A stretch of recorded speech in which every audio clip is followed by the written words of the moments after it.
Are you ready for this? Because I'm not even entirely sure if I'm ready for this. Hey guys, DB Rai here, and today I'm continuing with What if Gine, the mother of Goku, survived?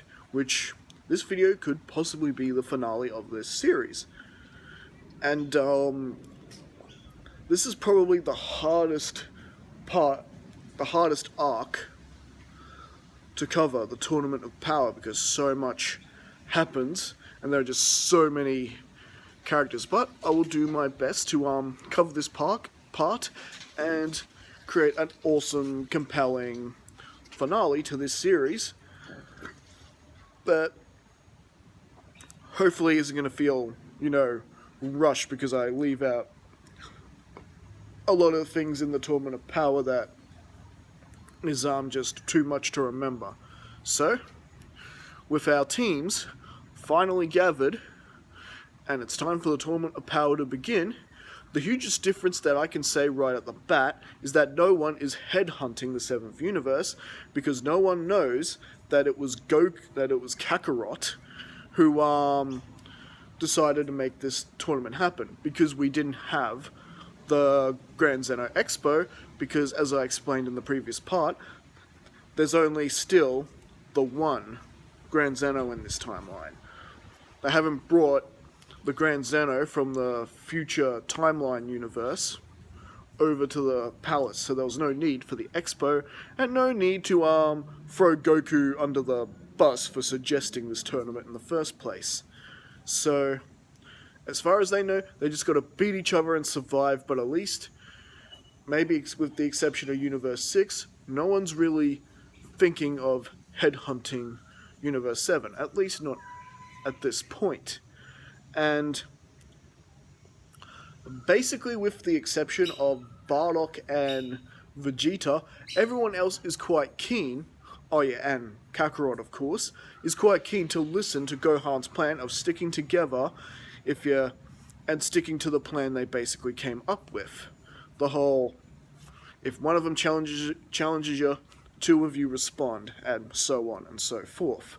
So with that, the tournament is underway and the battles are beginning, and yes, for the most part, Universe 7 is pretty much able to hold off a decent defense. And Gine is pretty much not wasting time, pretty much fending off anyone who goes basically near her. That it's quite an awesome display of teamwork and defense. Meanwhile, Vegeta and Goku are already out. I keep forgetting to say Kakarot. Kakarot are already showing their stuff. And, of course, Bardock's not one to be missing out on the fun. So, for the most part, things are pretty much proceeding like they normally do. Until basically we get to the whole Krillin and Android 18 team-up thing sort of happen, where Krillin is actually doing very well, and he and 18 have more or less eliminated up to 5 guys thanks to their team-up attacks. And just like in the original, Krillin does get overconfident, and one of the warriors is pretty much about to take him out of the tournament, like in the original story. However, out of nowhere, Gine comes out of nowhere and pretty much knocks that guy out of the ring. Krillin, you gotta be more careful. Remember, the universe is at stake here. This isn't the time to be showboating. Oh, right, I see your point. I'll try and do better. So, the good thing about this is, Krillin's not knocked out of the tournament as early as he is in the original. Krillin can still keep going on. And, after all, Krillin is quite smart, and I always believed he could have proved a bit more useful in the Tournament of Power arc if he had been allowed to remain in there and fight for longer. I always felt he got a bit of a bum rap being eliminated that quickly out of the tournament. Especially after all that character development they did earlier on with his training sessions with Goku. Just seemed like a waste to me. So, not in this story.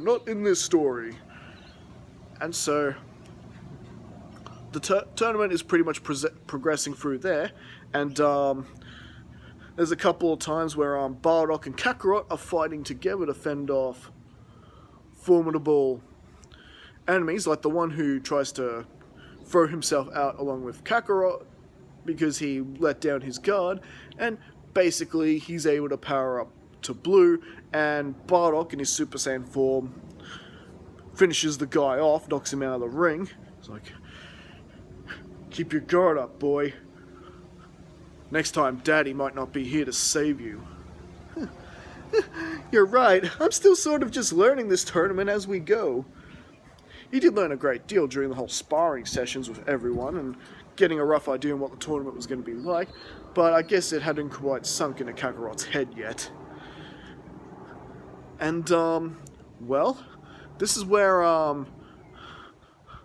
both Kakarot and Bardock are actually approached by Kale and Cauliflower, who want to know more about those forms they displayed. Kakarot in his Super Saiyan Blue, and Bardock in his Super Saiyan form.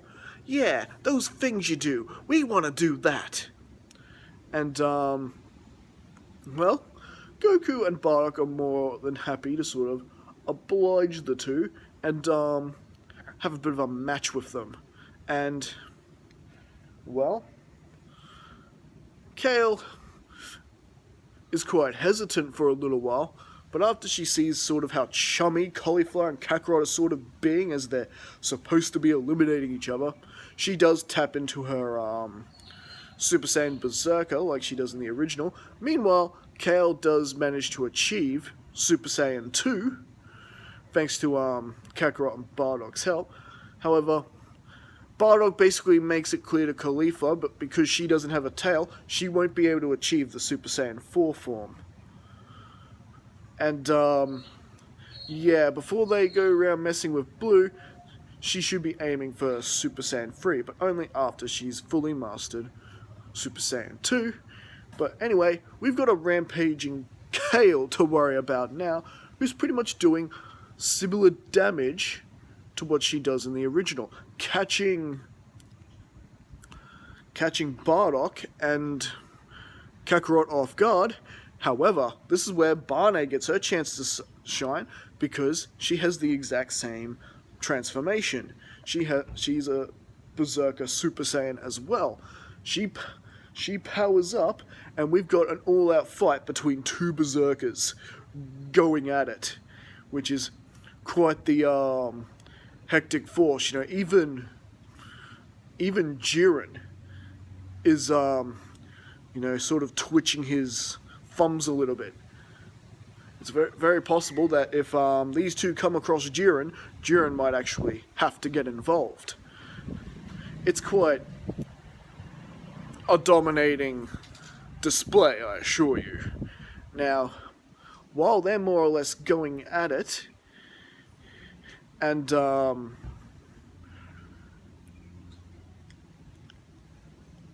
yeah, with them eventually overusing the power that they basically begin to feel the exhaustion and pain, you know, that we see happen to Kale when she overuses the form. Same thing happens to Barne, because her control over the form is pretty shocking as well at this point.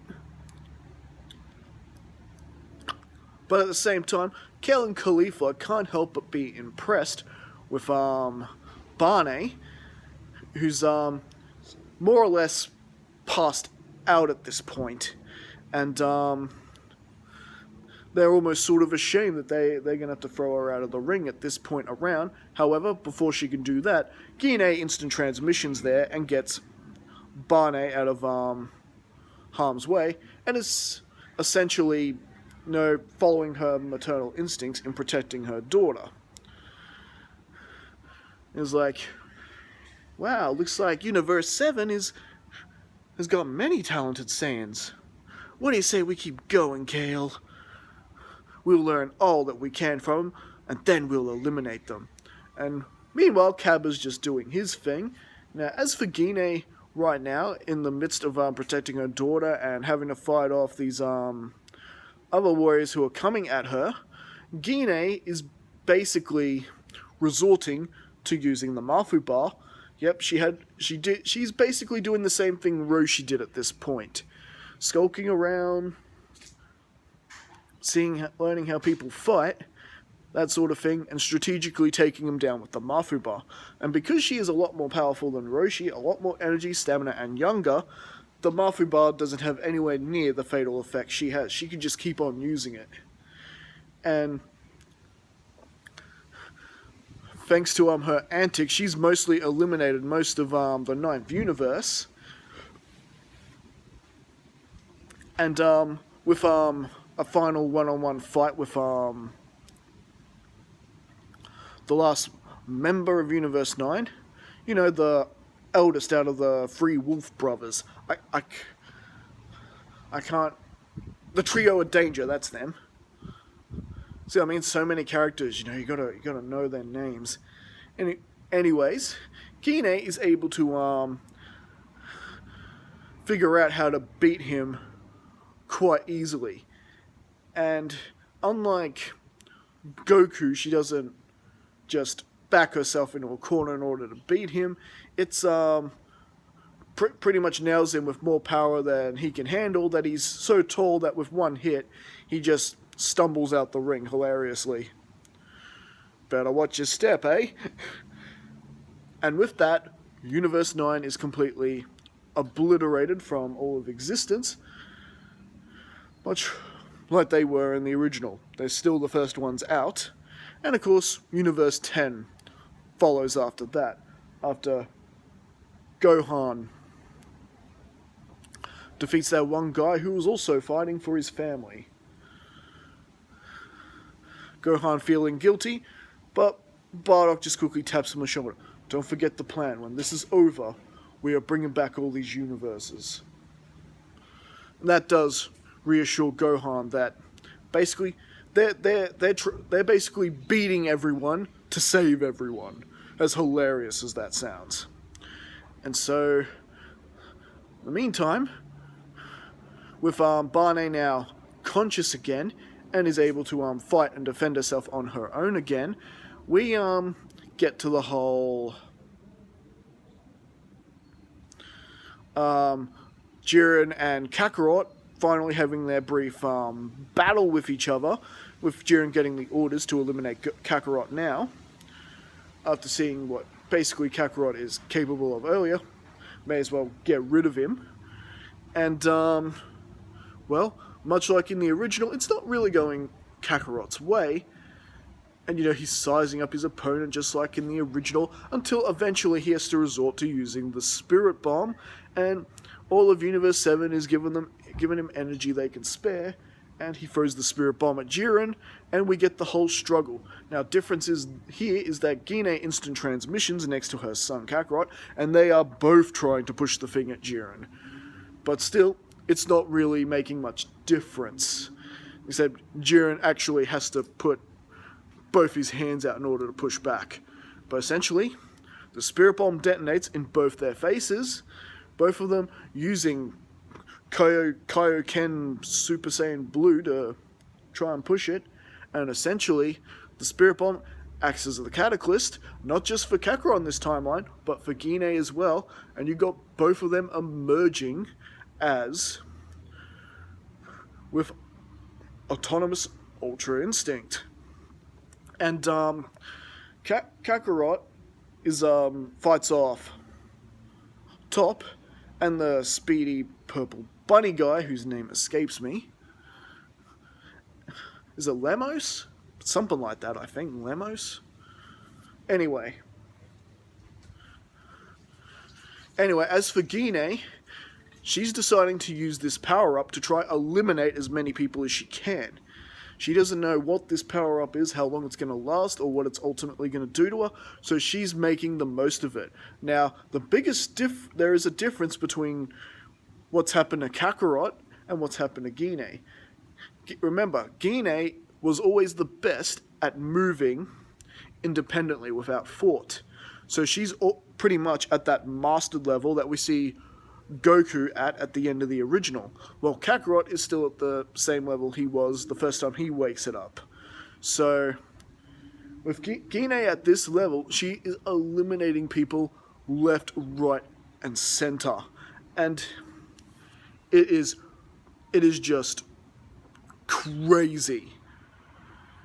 But by the time she's done, she's eliminated about 20 people before the power begins to fade out on her. And much like it did to Goku in the original, towards the end, it started, the power-up started to actually hurt her and attack and hurt her pretty badly.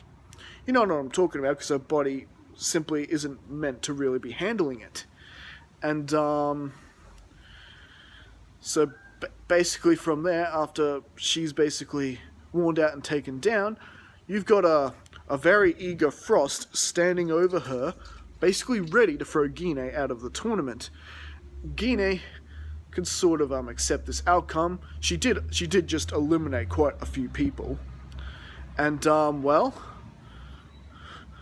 too bad for him, because this is where Bardock shows up and pretty much attacks Frost by surprise, grabbing him by the tail, swirling him round and round and round, and throws the creature out of the ring. Unfortunately, Frost, you made the mistake in looking like Freeza. Why, you attacked me from behind so cheaply like that? I'll fix you, Saiyan! And he goes to throw a ki blast from outside of the stands, and of course Grand Zeno has him blipped, like he does in the original. Do that again, all of Universe 6 will be wiped out. And so, with that, meanwhile, Goku, with his Ultra Instinct, does run its course like it does in the original. He is able to challenge Jiren quite a bit, and ultimately, until it runs out and Jiren just pretty much tries to do away with him. And Kakarot is in pretty bad shape, but luckily for him, Raditz is right there and pretty much gives him some of his energy. Pretty much doing what Freeza did in the original, giving him his energy so he can at least move around. You better try stay undercover until you get some more of your energy back. That's about all I can spare, brother. And so, he is more or less doing that. But after that display, and that is weak, this is when people start headhunting Goku for what he did. And, and of course Gine is more or less in the same boat. Bardock was able to spare some of his energy with her. However, yeah, they are surrounded by, basically, you've got some Universe 3 guys surrounding them, and you've got some beings from Universe 2 surrounding Kakarot. So this basically results in 17 and 18 helping Kakarot like they do in the original, and while Raditz and Barne are backing up their parents. But eventually, as the battles push on, and Caulifla and Kale end up helping Goku out as well, and they wanting their rematch with Kakarot, which does eventually begin to restore his energy back even further, and so his Saiyan instincts are kicking in, and so he's able to gain more power and more power. And Kale does go into a Berserker Super Saiyan again, this time more or less gaining some semblance of control over it, much like in the original, and eventually pushing her power even greater and then gaining control of that too, which the whole battle is able to force Goku back into blue eventually. And the same thing more or less is happening to Gine as her, Bardock, and their other two children are battling off Universe 3. And essentially, no one's pulling their punches here with Universe 3 essentially losing most of their fighters, including the robots that would have became one. And they got rid of the nerdy scientist-looking dude who controls them as well. So, with that, they're pretty much eliminated out of the cosmos, and we essentially prevent that big monster from Universe 3 making its appearance, which, in my opinion, isn't a bad thing. And well, meanwhile, Kale, with it looking like that Goku is about to eliminate Cauliflower and Kale, like in the original, Champa does suggest to them using the Potara earrings in order to merge into a new being. That would be Kefla. So that pretty much goes down much like it does in the original. And yes, Hit has since been eliminated by Jiren, trying to take on Jiren. And, well, as for Cabba's actually still in the tournament at this point. No Freeza to badly beat him up and throw him out of the tournament. Yeah. With, Universe 3 gone, he's having a bit of a friendly match with Android 17 at the moment. And so, we've got a full-powered Kefla going one-on-one with Goku, who's suddenly in the losing side of this. However, with things looking the way they are, and an Ultimate Warrior like Kefla showing up, this is where Bardock and Gine decide to unveil their secret weapon and do the fusion dance themselves. They don't have Potara earrings to do the Potara version of the fusion, but they have learnt the fusion dance. And they know they've got a less time limit than what they had last time. They only got 30 minutes with this fusion, unlike the Potara, where you got an hour. So, with that, basically, you've got them fusing into another fusion warrior known as Barne, or Bardock. Bardock sounds better, I think. Anyway, so Bardock does have like a woman's Meta Moran's vest, and an outfit basically similar to Gotenks. We know what the fusion ultimately looks like, but ultimately her appearance is pretty much the same as what we get with Bardock, except for the attire. And so she's willing to get in front of the mayhem that's happening with Goku and Kefla. Now, meanwhile, Goku is about to tap in to Ultra Instinct yet again. So, the battle between Kale and Cauliflower being the catalyst, or Kefla being the catalyst for that. But meanwhile, Bardock is going all at it with the fused Kefla. Now, which one's actually the stronger force? They're actually about even in power. Now, I know what you're thinking, because Gine went Ultra Instinct before, will she be able to do it with her being fused with Bardock? The answer? No. Because with them two merged together, you got Bardock's way of fighting sort of melded in with Gine's way of fighting. In other words, a lot of how Gine fights is pretty much suppressed to a point that's it's an even melt, so it's basically tainted Gine's instincts enough that Ultra Instinct would not tap in at this point.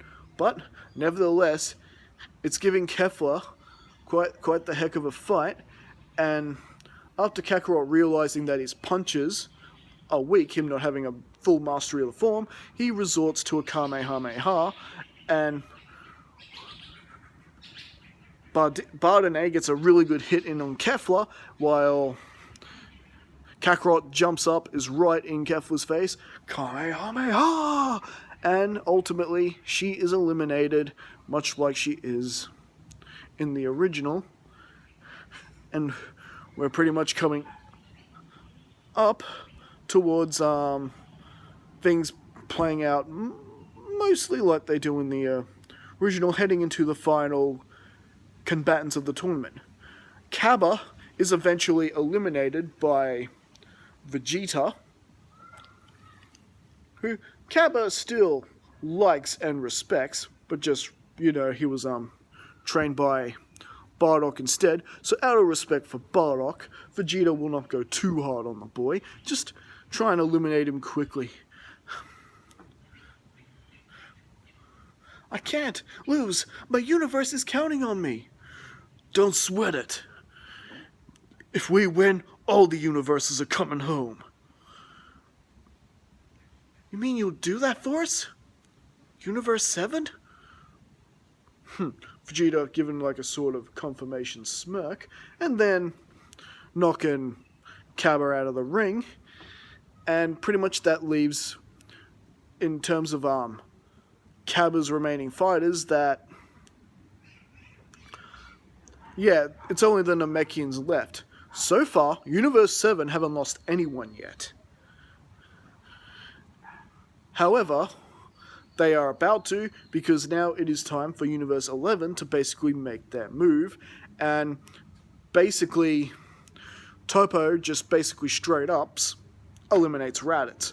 Raditz is the first one out, and with things being as dire as they are, having this much powerful warriors on Universe 7 left over, it's pretty much a given that in order to get through this, they're really going to have to, Universe 11 really is going to have to step up their game if they're going to eliminate everyone there.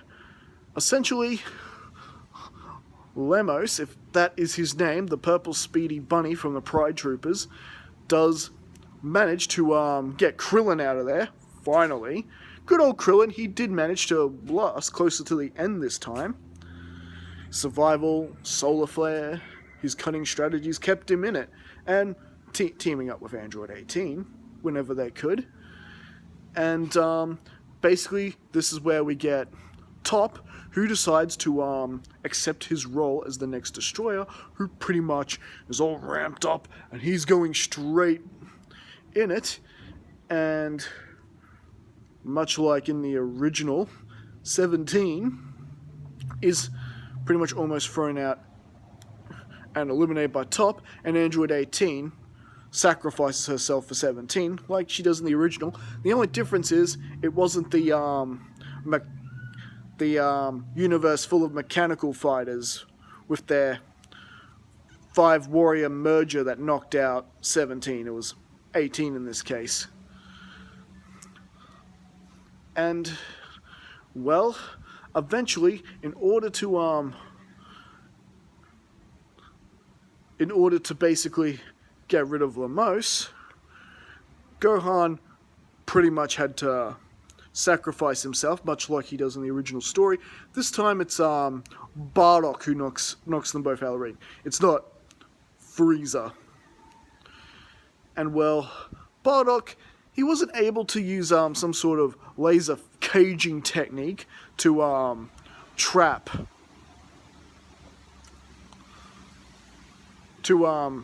Lemos. He had to basically try to keep him caged up with firing basically a bunch of pot shots at him that he had to basically try to use that to confine him and keep him within the mountains. Either way, Gohan was still able to grab hold of him, and Bardock blasting them both out of the ring. And yes, Bardock and Gine have since diffused, and the good thing about this is that Gine's got a lot of her energy back, and well, the real problem is basically dealing with Top, who's basically eliminating everybody left, right, and center. And it pretty much takes everyone working together in order to throw out Top, unfortunately, it wasn't the best send-off, and however, Bardock sort of had to throw himself out of the tournament in order to bring down Top with him. So Bardock basically copied Gohan's strategy in the end there, because Top just was not budging. He was not budging. Everyone's got combined train blasts on him, and yeah, it just wasn't doing all that much. So Bardock, with every ounce of power he had in his Super Saiyan 4 form, basically just jumps at him, punches him as hard as he can, and unfortunately it meant both of them falling out of the ring together. So now it is just Jiren left. Now let's see, who do we have left in Universe 7? We have, at this point, Android 17, Kakarot, and Gine, and Vegeta. Now, for the finale of this battle, it pretty much goes a lot like it does in the original, with Vegeta going at Jiren with everything he's got. I will be the one to defeat you. You will feel the wrath of the Saiyan Prince Vegeta. I am good. And basically, yeah, all of that. And it pretty much goes for Vegeta like it does in the original. Gine and Kakarot at this point are still feeling a little bit tired after everything else they've been through at this point. And 17 is doing their best to assist. And, well, just like in the original, with everyone being thrown around and worn out, Gine and Kakarot passed out, Vegeta being thrown out the ring, deciding to throw his last bit of energy to Gine. Gine, don't you dare fail. Remember, he was more, his rivalry was more with Gine than with Kakarot in this story. So it made sense for him to give his energy to Gine. And, well, Kakarot, who is able to recover himself somewhat, we do get the last trio battling with him, and 17 being knocked around and pretty much thought to have been eliminated. And we now head into the final stages where both Gine and Kakarot hit Ultra Instinct one more time. This time, Kakarot getting the exact same version that his mother gets, and basically you got the both of them wailing in on Jiren, and essentially you've got both of them going at it pretty much like how Freeza and Goku did in the original, how it was both of them who beat Jiren. In this case, it's actually mother and son who go full on at it with Jiren and beat him. And this time with their Ultra Instinct forms. And, well, they definitely manage to throw Jiren out the ring. And, well, with them, unfortunately, Goku and Gine also fall out the ring in the end, just due to their positioning and just the fact their Ultra Instinct runs out, they're exhausted, in pain, they can't do anything to stop themselves from falling out of the ring. So they do fall, And Android 17 is the victor, much like he is in the original story, and much like to the plan of everyone else, he follows it and restores all the other multiverses. And with that, the tournament of power is wrapped up. Everyone is alive and well in their respective universes, and Universe 7 are finally brought back to their universe, where there is a big victory meal and celebration, and well, Vegeta's looking to both Kakarot and Gine. Don't you hold back on me, you two. I want to see that Ultra Instinct. And well, they can't do it anymore. At least not yet, anyway. And well, I think that is where we will conclude this story. So what did you guys think? Did you enjoy this? You know?